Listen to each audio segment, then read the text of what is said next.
పెట్టుకుంటారా లక్ష్యం? ఎందుకు మీ అందరికీ లక్ష్యం ఉందా లేదా? ఖాళీగా ఉన్నారనుకోండి, సైతాన్ గర్ర అయిపోతుంది గుర్ర. తెలుసా సైతాన్ గర్ర అంటే? తెలుసా? దెయ్యాల కొంప.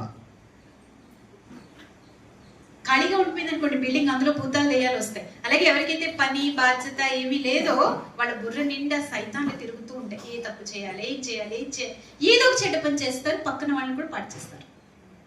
లక్ష్యం పెట్టుకోవాలి, ఆ లక్ష్యం కోసం కలలు కనాలి, ఉన్నతమైన ఆలోచనలు రచించుకోవాలి, కొత్తగా ఏదైనా చేయాలి. న్యూనెస్, క్రియేటివిటీ, కొత్తగా ఏదో ఒకటి ఇంకా ఇంకా ఇంకా బెస్ట్గా. మన ఫాలోవర్ కాకూడదు, ఒక లీడర్ కావాలి. అలా చేశారు, ఇల్లు ఇలా చేశారు, అలా ఇంకా స్పెషల్గా, ఇంకా ఉన్నతంగా, ఇంకా గొప్పగా, ఎవరూ చేయలేనంత స్పెషల్గా. తెలుసా?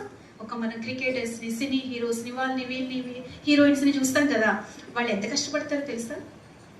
సరిగ్గా తినరు, సరిగ్గా పడుకోరు, రోజంతా కొంచెం ఒక్క ఇంచి కూడా ఎక్కడ ఇది పెరగకూడదు, పెరిగిందా వాళ్ళు పక్క ఇంకో హీరోయిన్ తెస్తారు. వాళ్ళు తినకూడదు, అది తినకూడదు, ఇది తినకూడదు, ఫుల్ ఎక్సర్సైజ్ చేయాలి, లేకపోతే రూపురేఖలు మారిపోతాయి, అప్పుడు ఇంకెవరు తీసుకోరాలి.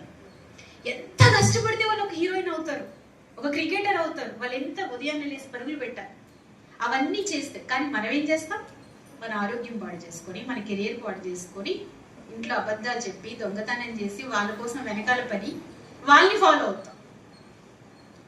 అరే, వాళ్ళు మనల్ని ఆకర్షించడానికి అంత కష్టపడుతున్నారు. మనం క్రియేటర్, మన గురించి వాళ్ళు అంత కష్టపడుతున్నారు. మనం ఎలా ఉండాలి? మనం లేకపోతే వాళ్ళు లేరు. వాళ్ళు ఎప్పుడు అంటారు ఏమని? ప్రేక్షక దేవుళ్ళారా అంటారు, మీరే మాకు దేవుళ్ళని అంటారు. మనం ఎవరు చూడలేదనుకోండి, వాళ్ళకి విలువ ఉండదు. తెలుసా? మన విలువ మనకి తెలియాలి. మన దాసోహం అయిపోయి మన కెరియర్ని పాడు చేసుకోకూడదు. అర్థమైందా? ఇంకో విషయం, మీకు ఆనందం